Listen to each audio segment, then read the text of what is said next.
آپ اس وقت جب بات کر رہے تھے مئی کے مہینے میں ہمارے پروگرام میں تو وی ور آل سرپرائز کہ آپ کیا کہہ رہے ہیں، چونکہ اس وقت کسی نے بات کی نہیں تھی. آپ کہہ رہے تھے کہ میں تو جماعت کو بین ہوتا دیکھ رہا ہوں. پھر پریس کانفرنس بھی ہو گئی، آج 2 پریس کانفرنسز ہو گئی آمنے سامنے. تو پہلے تو آپ بتائیں آپ کو یہ لگ رہا ہے یعنی جو چونکہ بین ہونے کے حوالے سے پریس کانفرنس ہوئی، پھر گورنمنٹ نے لگا کہ تھوڑا کچھ لوگوں نے کہہ دیا کہ شاید ہو جائے گی شاید نہیں ہوگی، یہ بین کی طرف جا رہا ہے معاملہ آپ کی اطلاع کے مطابق یا نہیں؟ پہلے تو یہ بتا دیں پی ٹی آئی کا. بدامی صاحب دیکھیں، سب سے پہلے تو آپ اس چیز سے شروع کریں کہ میں نے آپ ہی کے چینل پہ بھی یہ کہا کہ بہت جلدی آپ دیکھیں گے کہ جس سچویشن پہ اب چاہے وہ ریاست خلاف دہشت گردی ہو، بارڈر پہ دہشت گردی ہو، ود ان دہشت گردی ہو، معاشی ہو یا ڈیجیٹل دہشت گردی ہو، ٹھوک بجا کے بلڈوزر چلے گا. میں نے آپ کو کہا تھا 9 مئی کو آپ مائنس نہیں کر سکتے، کیونکہ 1947 میں فوج نے بیڑا اٹھایا، ہندوستان سے دشمنی کا نبھائی، 2002 سے دہشت گردی کو لے کے شہادتیں دیتے رہے اور آج تک اس دہشت گردی کو ایڈریس کر رہے ہیں. تو دہشت گردی کے اندر مہر تب لگی 9 مئی کے بعد جب پرسوں ترسوں فیصلہ آنے کے بعد 9 مئی کی طرح کا ایک اور طرز سیاست ہم نے پی ٹی آئی کا دیکھا، جب انہوں نے پھر اپنی ریاست کے اداروں کو چیلنج کیا، ان کے بارے میں بغض بکا اور ساری باتیں کی اور باقی خاموش رہا. اور ہمیشہ کی طرح اس نے جلایا تھا، میں تو کنڈیم کرتا ہوں، اس نے توڑا تھا مجھے نہیں پتا، اس نے کیا تھا مجھے نہیں پتا. اور آج جو میں آپ کو 1.5-2 سال سے کہہ رہا تھا وہ بھی آج اللہ تعالیٰ نے میری بات ٹھیک کر دی. میں آپ کو یاد دلا دوں، میں آپ کو بار بار کہہ رہا تھا کہ عمران خان صاحب کے ثبوت اور شواہد ان کے اپنے قریبی لوگ لے جا کے دے چکے ہیں، وائس نوٹس، واٹس ایپ، اگر آپ کو یاد ہو. اور عمران خان صاحب ایڈمٹ کرے گا، آج عمران خان صاحب نے ایڈمٹ بھی کر لیا کہ میں نے جی ایچ کیو کے اوپر احتجاج کرنے کی کہا تھا. اب پر امن اس کے اندر ایڈ کر دیں یا امن ایڈ کر دیں یا کیسے اس کو ڈینائی کر رہے ہیں. اور ابھی علی محمد خان صاحب بھی تھوڑی دیر پہلے ہمارے شو پر ڈینائی کر کے گئے، وہ کہتے ہیں کہ خان صاحب نے تو کہا 9 مئی کو تو میں تھا ہی نہیں باہر، میں کیسے احتجاجی کال دے سکتا تھا. سر مولانا کے ساتھ دیکھیں سر، یہ پلان تو تب ہوتا ہے نا کہ جب ایسا ہو جائے تو ایسا کر دینا، ایسا ہو تو ایسا کر دینا، اور ایسا ہو تو ایسا کر دینا. یہ سب چیزیں پری پلان چلتی ہے نا. ایسا تو نہیں ابھی آپ نے مجھے شو پہ بلایا تو اچانک سے تو نہیں میں آپ کے شو پہ آ گیا. آپ کے کوآرڈینیٹر نے مجھے فون کیا، میری اویلیبلٹی پوچھی، آپ کا ٹائم پوچھا، آپ کی اویلیبلٹی پوچھی، پھر مجھے بلایا کہ اس ٹائم پہ آپ آ جانا. تو ہر چیز پلان کے تحت ہوتی ہے نا، بغیر پلان کے تو نہیں ہوتی. تو یہ تو کنسسٹنٹ ہو گیا. اب سوال پیدا ہوتا ہے کہ آج عمران خان صاحب نے کیوں ان کو کہنا پڑا کہ میں نے کہا تھا جی ایچ کیو کا؟ کیوں عمران خان صاحب کو میں ان چیزوں سے روک رہا تھا؟ کیوں عمران خان صاحب کو آخری میٹنگ میں کہہ کے گیا تھا کہ آپ کے اپنے بھروسہ مند لوگ آپ پہ گولیاں چلائیں گے؟ میں کیوں عمران خان صاحب کو کہہ رہا تھا کہ اس چیز کا کیا فائدہ ہے؟ یہ سب جو آپ دھرنے کر رہے ہیں اس سے کیا ملک کے لیے لا رہے ہیں؟ ووٹ لا رہے ہیں، قسمت بدل رہے ہیں، عدالت کو آزاد کرا رہے ہیں، اپنے لیے کچھ کر رہے ہیں؟ نہیں، آپ ایک خاص مقصد سے ایک خاص کو چیف بنانا چاہتے تھے اور موجودہ چیف کو چیف نہیں بنانا چاہتے تھے. اس میں ارشد شریف کی بھی پلانڈ قتل ہوا، اس پر بھی میرے پر لوگوں نے باتیں کی which I really don't care، لیکن میں نے آگے پردہ اٹھایا کہ یہ پلانڈ کانسپریسی کے تحت ایک مرڈر ہوا ہے. اس وقت تو یہی بات ہو رہی تھی ایکسیڈنٹل مرڈر ہے، ان کو روکا تھا پولیس نے، ان کو شہید کر دیا.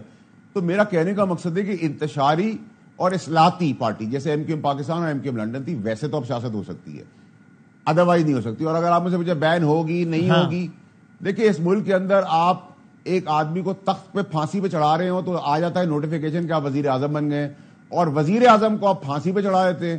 تو اس ملک کے اندر تو ہم نے 6 اور 9 کا مذاق تو دیکھا ہے، کبھی آپ 6 کر دیتے، کبھی آپ 9 کر دیتے.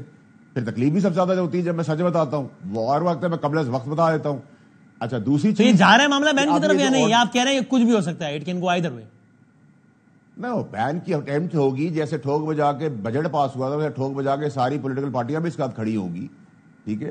لیکن اب اس کی کیونکہ آپ کو پتہ ہے کہ آئین اور قانون سے بالا تر ہو کے تاثر یہ مل رہا ہے کہ چیزیں ہو رہی ہیں پاپولر ویو کے تحت، اور ٹرولنگ کی وجہ سے لوگ ڈر کے فیصلے کر رہے ہیں، لوگ اپنی چیزیں چینج کر دیتے ہیں، وہ گالیاں دیتے ہیں، وہ ٹرولنگ کرتے ہیں، وہ آپ کو برا بلا کہتے ہیں، تو چیزیں چینج ہو جاتی ہیں.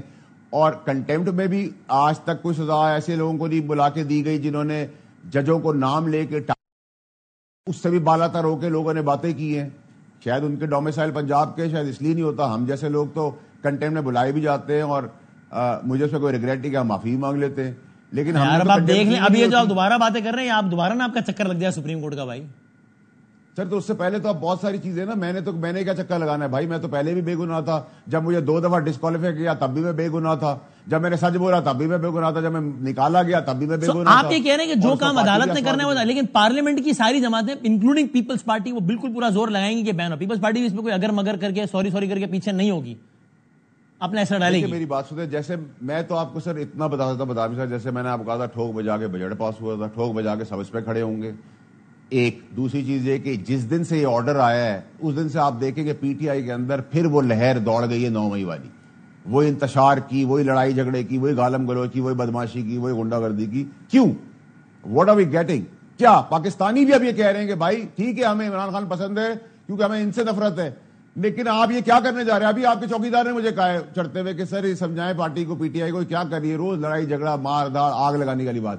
تو اگر یہ سینٹیمنٹ چینج ہو رہا ہے تو یہ چینج ہو رہا ہے, اور ٹیررزم کو آپ کہیں کہ ایڈریس نہیں ہوگا تو ایڈریس ہوگا. بٹ فیصل صاحب جو آپ نے شروع میں بات کی مجھے تو وہی ابھی تک کھٹکی ہوئی ہے کہ آپ یعنی یہ کہہ رہے ہیں کہ یہ جو اس وقت جو بھی ٹینشن ہے اس کو اس لینس سے نہ دیکھیں کہ ایک زمانہ تھا فوج کی بھٹو صاحب کے ساتھ ٹینشن تھی, ایک زمانہ تھا بی بی شہید کے ساتھ ٹینشن تھی, ایک زمانہ تھا میاں صاحب کے ساتھ ٹینشن تھی, ایک زمانہ ہے خان صاحب کے ساتھ ٹینشن ہے. آپ کہہ رہے ہیں نہیں, آپ کہہ رہے ہیں اس کو اس لینس سے دیکھیں کہ ایک زمانہ تھا انڈیا کے ساتھ ٹینشن تھی, پھر ایک زمانہ تھا کارگل ہو گیا, اور ایک زمانہ 9 مئی ہو گیا. یہ تو آپ بالکل ہی الگ لیول پہ ڈسکس کر رہے ہیں پی ٹی آئی کو. میں تو آپ کو صحیح بات بتا رہا ہوں, میں تو دہشت گردی سے حوالے سے بتا رہا ہوں, 2002 سے ہسٹری بتا رہا ہوں فوج کی. اور دہشت گردی معاشی ہو, ڈیجیٹل ہو, سیاسی ہو, پاکستان کے خلاف ہو, ریاست کے خلاف ہو, بارڈر کے باہر ہو, بارڈر کے اندر ہو, آپ کریں میں کروں. اب یہ آپ کا پروگرام چل رہا ہے, آپ کے پروگرام میں آپ آگ لگا دیں پورے پاکستان میں, ایسی بات کر دیں, میں ایسی بات کر دوں, تو آپ کے اوپر بین نہیں ہونا چاہیے. اگر آپ اشتعال جلا دیں, انسٹیگیٹ کریں وائلنس کو, یہ سب کیا ہو رہا ہے؟ کیا ضرورت ہے ان سب چیزوں کی؟ اچھا کیا ہم پانے والے ہیں اس سے؟ چلو لیکن اگر میں نے عدالتوں سے, ابھی ہم اس کی بحث میں نہیں جاتے کہ وہ صحیح ہے غلط ہے, اس کو چھوڑ دیتے ہیں. عدالتوں سے فیصلے اس طرح کے نہیں آتے جیسی ریاست کی حکومت کی خواہش ہے, تو ظاہر اس میں تو پھر ریاست حکومت خود نہیں کر سکتی نا, تو کیا کریں گے وہ؟ دیکھیں بدامی صاحب, جو آپ ابھی اگر ریزرو سیٹس کے فیصلوں کی بات کر رہے ہیں تو میں ابھی بھی آپ سے کہہ رہا ہوں کہ مایوسی ہوگی. دیکھیں 2 بڑی کلیئرٹی سے سوال سن لیجئے گا میرے. سر ایک سمپل سی ججمنٹ دے دیتی سپریم کورٹ کہ یہ ساری سیٹیں ہم سنی اتحاد کونسل کو دے دیتے ہیں, کیوں نہیں کیا انہوں نے فیصلہ؟ اچھا مدعی تھے بدامی صاحب, فیصلہ آ گیا فیصل واڈا کے لیے, آئین میں لکھا ہوا ہے 3 دن فلور کراسنگ آپ نہیں کر سکتے, تشریح آ گئی ہے کہ 15 دن اور آپ فلور کراسنگ کر سکتے ہیں. پارٹی کا election you can disagree, but you can't do anything about it, frankly speaking. Why can't? Of course you can do anything. What options do you have as a government, as a state? Parliament کو rubber stamp تو نہیں. دیکھیں بدامی صاحب, اب ہم نے تھوڑا بہت پڑھنا شروع کر دیا. آئین میں کہیں یہ نہیں لکھا ہوا, یہ پریسیڈنٹ ہے کہ تشریح سپریم کورٹ کرتی ہے, لیکن آئین میں کہیں نہیں لکھا ہوا کہ تشریح سے سپریم کورٹ ہی کر سکتی ہے, کہیں نہیں لکھا ہوا. دوسری بات ہے کہ پارلیمنٹ جو ہے وہ امینڈ کر سکتی ہے آئین کو, پارلیمنٹ ہی آئین کو رائٹ کر سکتی ہے, لیکن کسی صورت میں سپریم کورٹ نہ ری رائٹ کر سکتی ہے نہ امینڈ کر سکتی ہے. تو جب آئین کی تشریح میں کنفیوژن ہو گیا ہے, آپ جس کو 6 پڑھ رہے ہیں اس کو میں 9 پڑھ رہا ہوں, اور میری بھی آئینی پوزیشن ہے اور آپ کی بھی آئینی پوزیشن ہے, تو آپ سب آئین کھیلیں گے. نہیں لیکن